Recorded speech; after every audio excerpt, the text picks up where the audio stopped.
Hello everyone, welcome to HVS studies. तो दोस्तों, आज की इस वीडियो में जो आपका SSC CGL एग्ज़ाम होने वाला है, कल की आपकी डेट रहेगी 9 सितंबर से आपका एग्ज़ाम स्टार्ट होने वाला है। तो SSC CGL एग्ज़ाम 2024 के लिए जो आपके most expected, most repeated questions रहेंगे, जो एग्जाम्स में बार बार पूछे जाते हैं, जिन टॉपिक से क्वेश्चन ज़्यादातर एग्जाम में बनते हैं, उन क्वेश्चंस को आज हम इस वीडियो में कवर करेंगे। जितनी भी अपडेट्स रहेगी, एनालिसिस की वीडियोस हो गई, एक्सपेक्टेड क्वेश्चंस की वीडियोस हो गई, नई ई बुक लॉन्च की इन्फॉर्मेशन हो गई। अगर आप अपडेटेड रहना चाहते हैं तो हमारा टेलीग्राम ग्रुप है, व्हाट्सएप ग्रुप है, आप इसको ज्वाइन कर सकते हैं। यहाँ पे आपको सारे वीडियोस के लिंक मिल जाएंगे, जो भी वीडियो प्रोवाइड कराई जाएगी आपको, PDFs मिल जाएंगी, ई बुक्स मिल जाएंगी, तो फुल नॉलेज आपको प्रोवाइड कराई जाएगी। तो आप ग्रुप को जरूर ज्वाइन कर लें, जिससे कि कोई भी अपडेट आपकी मिस ना हो। तो आज की वीडियो को स्टार्ट करते हैं आज के पहले क्वेश्चन से। तो आज का हमारा पहला क्वेश्चन है, which among the following national park is located in Ladakh. तो लद्दाख जो कि एक यूनियन टेरिटरी है भारत की, इसमें कौन सा राष्ट्रीय उद्यान रहेगा? इंडिया का सबसे बड़ा जो नेशनल पार्क है, जिसको हम हेमिस नेशनल पार्क के नाम से जानते हैं, ये मिलेगा आपको लद्दाख में। अब यहाँ पे नेशनल पार्क्स की बात की गई है, तो गिर नेशनल पार्क है गुजरात में, मानस नेशनल पार्क आसाम में, नामदफा नेशनल पार्क अरुणाचल प्रदेश में, बालपक्रम नेशनल पार्क है मेघालय में, बंधवगढ़ नेशनल पार्क आपको मध्य प्रदेश में मिलेगा, डचिगम नेशनल पार्क भी जम्मू कश्मीर में लोकेटेड है, दिब्रू सिकोवा नेशनल पार्क है आसाम में, दुधवा नेशनल पार्क उत्तर प्रदेश में है, इराविकुलम नेशनल पार्क है केरला में, Gorumara national park west Bengal में है, गूगामल नेशनल पार्क महाराष्ट्र में, सरिस्का नेशनल पार्क राजस्थान में है, और चंदोली नेशनल पार्क आपका महाराष्ट्र स्टेट में लोकेटेड रहेगा। जितनी भी वीडियोस रहेंगे, जितने भी टॉपिक्स रहेंगे, सबकी आपको सेपरेट वीडियो भी चैनल पे प्रोवाइडेड है, जो एग्जाम के लिए और भी ज्यादा इंपॉर्टेंट हो जाती है। तो ऑल स्टैटिक जीके टॉपिक के नाम से एक प्लेलिस्ट है, जिसका लिंक आपको डिस्क्रिप्शन में प्रोवाइडेड है। उस प्लेलिस्ट में हर एक टॉपिक की सेपरेट वीडियो आपको मिल जाएगी।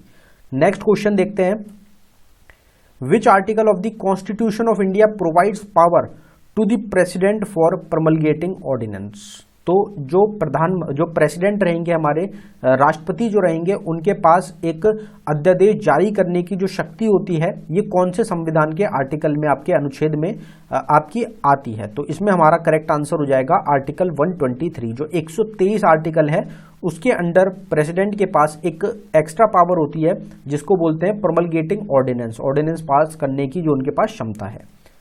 अब यहाँ पे प्रेसिडेंट ऑफ इंडिया के अगर आर्टिकल्स की बात करी जाए, 52 से 62 इनके आर्टिकल्स रहेंगे। आर्टिकल 52 में बताया गया है, there shall be a president of India, Bharat में प्रेसिडेंट होने चाहिए। 53 में जो एग्जीक्यूटिव पावर होती है यूनियन की, वो प्रेसिडेंट में वेस्टेड होती हैं। 54 में आता है इलेक्शन ऑफ प्रेसिडेंट। 56 में रहेगा term of office of president. 60 में आता है आपका ओथ और अफर्मेशन प्रेसिडेंट का। 61 में आपका आता है इम्पीचमेंट प्रोसेस ऑफ प्रेसिडेंट। और ये क्वेश्चन भी एग्जाम में आपका अक्सर देखने को मिलता है कि जो प्रेसिडेंट को हटाने का प्रावधान है, जो इम्पीचमेंट प्रोसेस है, वो कौन से आर्टिकल में है? 72 में आता है आपका power of president to grant pardon ETC and to suspend, remit और commute sentence in certain cases. तो ये एक स्पेशल पावर प्रेसिडेंट के पास और रहती है, जिसको पार्डन के नाम से बोला जाता है। अगले क्वेश्चन पे बढ़ने से पहले हम आपको बताना चाहते हैं कि जो आपका CGL का एग्जाम रहेगा, उसके लिए most expected, most repeated questions की एक ई बुक हमारी टीम के द्वारा तैयार की गई है, जो कि सिर्फ आपको 39 रुपीज में प्रोवाइड कराई जा रही है। 1400 प्लस एक्सपेक्टेड क्वेश्चंस आपको मिलेंगे। 2023 का जो आपका प्रीवियस ईयर का एग्जाम का क्वेश्चन पेपर है, वो भी इसमें आपको प्रोवाइड कराया गया है। सारे क्वेश्चंस को इंक्लूड किया गया है, जो कि एग्जाम के लिए और भी ज्यादा इंपॉर्टेंट आपके रहते हैं, क्योंकि SSC में प्रीवियस ईयर के क्वेश्चंस भी डायरेक्ट रिपीट होते हैं। बाइलिंगुअल लैंग्वेज है, हिंदी इंग्लिश दोनों में आपको क्वेश्चंस मिलेंगे।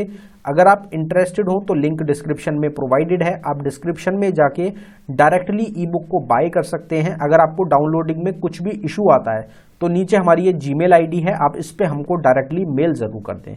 अगला क्वेश्चन देखते हैं, who is the author of the book freedom behind bars. Books and author most important topic रहा एग्जाम का आपका CGL का पिछले ईयर का। तो फ्रीडम बिहाइंड बार्स जो पुस्तक है, इसके लेखक कौन है? इसमें हमारा करेक्ट आंसर ऑप्शन ए रहेगा, किरण बेदी की ये आपकी एक बुक हो जाएगी।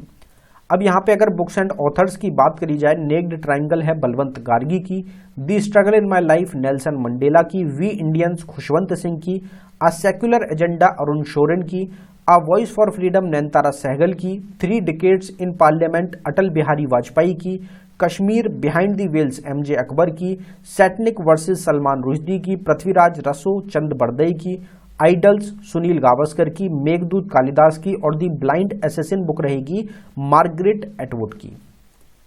नेक्स्ट क्वेश्चन है हमारा, 9th schedule was added to the Indian constitution by which amendment act.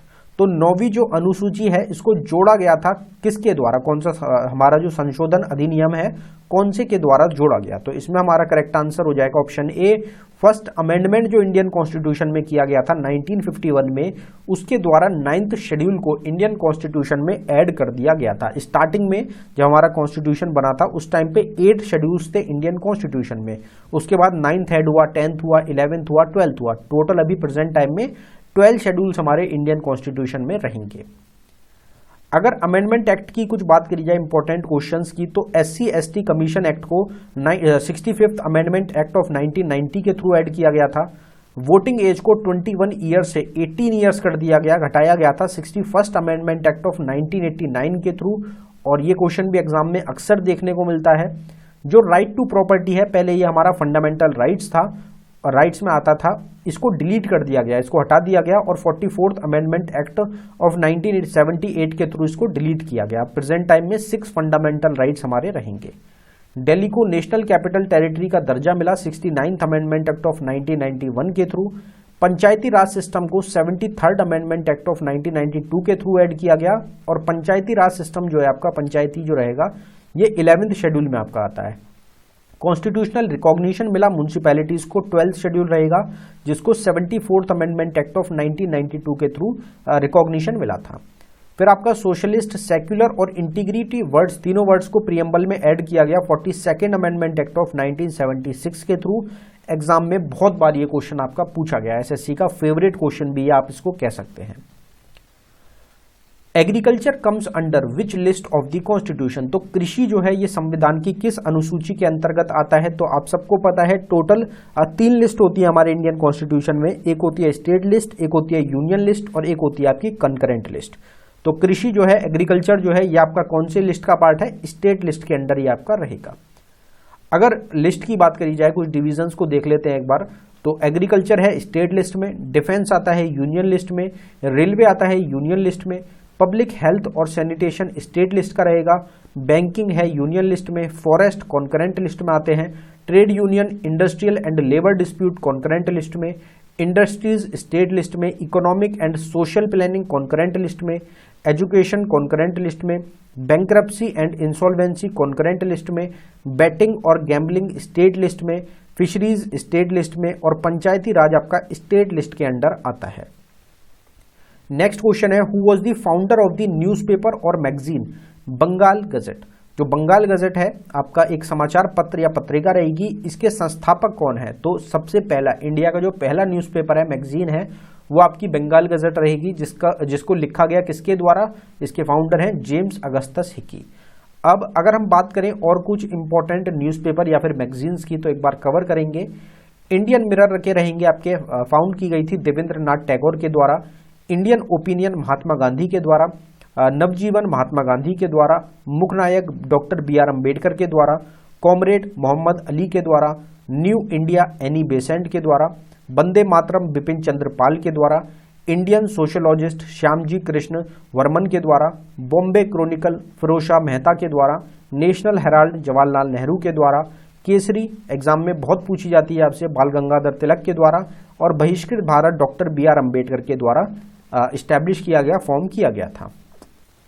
Next question है हमारा, where is the headquarter of UNICEF organisation located. तो यूनिसेफ जो संगठन है इसका मुख्यालय आपको कहां पे मिलेगा, तो ये आपका यूनाइटेड स्टेट्स ऑफ अमेरिका में रहेगा, न्यूयॉर्क सिटी के अंदर। अब अगर हम बात करें कुछ इंपॉर्टेंट हेडक्वार्टर्स की, तो एक बार कवर कर लेते हैं ऑर्गेनाइजेशंस की। यहाँ पे हेडक्वार्टर और एस्टेब्लिशमेंट दोनों क्वेश्चंस को हमने पैरेलली कवर किया है, क्योंकि दोनों क्वेश्चन एग्जाम्स में आपके देखने को मिल जाते हैं। अगर नासा ऑर्गेनाइजेशन की बात करें तो वॉशिंगटन DC जो कि कैपिटल है अमेरिका की, वहां पे हेडक्वार्टर रहेगा, जिसको एस्टैब्लिश किया गया 1 अक्टूबर 1958 में। यूनिसेफ का हेडक्वार्टर है न्यूयॉर्क USA में, जिसको 11 दिसंबर 1946 को एस्टैब्लिश किया गया। वर्ल्ड हेल्थ ऑर्गेनाइजेशन एग्जाम के लिए most important question, Geneva Switzerland में हेडक्वार्टर है, 7 अप्रैल 1948 को स्टैब्लिश किया गया। आईसीसी का हेडक्वार्टर है दुबई, यूनाइटेड अरब एमिरेट्स में, 15 जून 1909 को स्टैब्लिश हुआ। इसरो का हेडक्वार्टर आपको मिलेगा बेंगलुरु, कर्नाटका में, और 15 अगस्त 1969 को स्टैब्लिश किया गया था। वर्ल्ड बैंक का हेडक्वार्टर वॉशिंगटन डीसी, अमेरिका, और दिसंबर 1945 को यह आपका स्टैब्लिश हुआ था। इसरो के जो प्रेजेंट टाइम में हेड हैं, चीफ हैं, उनका नाम आपको कमेंट बॉक्स में जरूर टाइप करके बताना है। रिजर्व बैंक ऑफ इंडिया का हेडक्वार्टर है मुंबई, महाराष्ट्र में, 1 अप्रैल 1935 को स्टैब्लिश हुआ था। डीआरडीओ, अगर आपसे पूछा जाए क्वेश्चन और रहता है आरबीआई का, बहुत इंपॉर्टेंट क्वेश्चन है कि आरबीआई को नेशनलाइज कब किया गया था, एग्जाम में अक्सर देखने को मिलता है, तो 1949 आपको ईयर याद रखना है। डीआरडीओ का हेडक्वार्टर न्यू दिल्ली में रहेगा, 1958 में स्टैब्लिश हुआ। यूनाइटेड नेशंस का New York, United states of America में, 24 अक्टूबर 1945 को स्टैब्लिश हुआ। बीसीसीआई का मुंबई, महाराष्ट्र, दिसंबर 1928। यूनेस्को का पेरिस, फ्रांस में, 16 नवंबर 1945, और फीफा का रहेगा जूरिच, स्विट्जरलैंड में, 21 मई 1904 को स्टैब्लिश हुआ था। अगला क्वेश्चन हमारा, यहाँ पे हम पार्लियामेंट के नेम्स को कवर करेंगे। What is the name of the parliament of Afghanistan country? Afghanistan जो देश है उसकी संसद का क्या नाम है? जितने भी क्वेश्चंस को हम कवर कर रहे हैं, इनकी सेपरेट वीडियोस भी हैं जो आपको चैनल पे ऑलरेडी प्रोवाइडेड हैं, आप उनको कवर कर सकते हैं। ऑल स्टैटिक जीके टॉपिक की जो हमारी प्लेलिस्ट है, हमने ऑलरेडी स्टार्टिंग में आपको बता दिया था, लिंक डिस्क्रिप्शन में है। तो यहाँ पे हमारा करेक्ट आंसर ऑप्शन डी रहेगा। श्योर पार्लियामेंट का नाम रहेगा अफगानिस्तान देश की।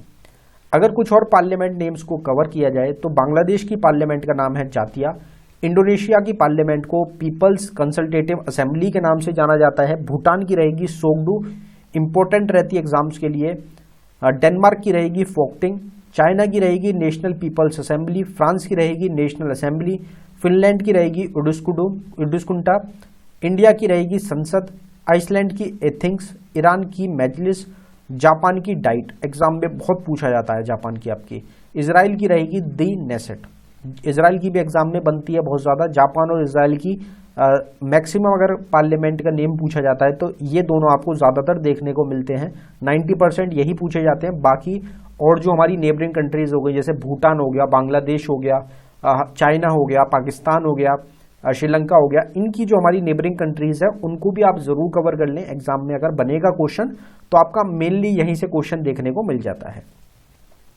नेक्स्ट क्वेश्चन है हमारा, according to the Indian constitution the governors of state shall be appointed by the, तो राज्यों के जो राज्यपाल हैं उनकी नियुक्ति कौन करता है? तो बेसिक क्वेश्चन बिल्कुल आपका प्रेसिडेंट ऑफ इंडिया के द्वारा अपॉइंट किया जाता है गवर्नर्स को स्टेट के। अब अगर यहाँ पे जो बात की गई है वो की गई है प्रेसिडेंट की, प्रेसिडेंट किन किन को अपॉइंट कर सकते हैं, तो एक बार वो कवर कर लेते हैं। प्रेसिडेंट किस किस को अपॉइंट करते हैं? तो गवर्नर्स को प्रेसिडेंट अपॉइंट करते हैं, प्राइम मिनिस्टर को प्रेसिडेंट अपॉइंट करते हैं, चीफ जस्टिस ऑफ इंडिया को, जजेस जो रहेंगे सुप्रीम कोर्ट के, चेयरमैन और मेंबर्स रहेंगे union public service commission UPSC के, कंट्रोलर एंड ऑडिटर जनरल जो कैग ऑफिसर हैं इनको, अटॉर्नी जनरल ऑफ इंडिया को, आर्म्ड फोर्सेस के सारे चीफ्स को, एम्बेसडर्स को, हाई कमिश्नर्स को, वाइस प्रेसिडेंट को और यूनियन कैबिनेट के मिनिस्टर्स को। ये सब आपकी कौन अपॉइंट करता है? प्रेसिडेंट के द्वारा इन सबको अपॉइंट किया जाता है। तो ये आपको ध्यान रखना है। ये टोटल 9 क्वेश्चंस थे जो आपके एग्जाम के लिए इंपॉर्टेंट रहने वाले हैं, जहां से क्वेश्चन आपको मिल सकते हैं। सेपरेट टॉपिक की वीडियोस आपको जरूर देखनी है, ई बुक्स बाय आप कर सकते हैं। जनवरी 2024 से लेके अगस्त 2024 तक की एक ई बुक रहेगी करंट अफेयर की, जिसमें 2024 के सारे करंट अफेयर के क्वेश्चंस को हमने कवर कर दिया है। आप उसको बाय कर सकते हैं अगर आपको करंट अफेयर को कवर करना है। एक हमारा क्विज का क्वेश्चन है जिसका आंसर आप सभी को कमेंट बॉक्स में जरूर बताना है। तो आज का जो हमारा क्विज का क्वेश्चन है वो रहेगा, which among the following national park is located in Ladakh? तो निम्नलिखित में से कौन सा राष्ट्रीय उद्यान आपका लद्दाख में स्थित है? तो गिवन ऑप्शंस में से जो भी आपका इस क्वेश्चन का करेक्ट आंसर है उसको आप जरूर कमेंट बॉक्स में टाइप कर दें।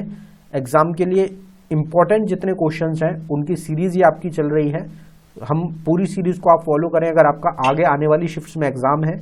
और ये जो सीरीज है एनालिसिस रहेगी वो आपके एग्जाम के लिए बहुत ज़्यादा इंपॉर्टेंट भी रहती है।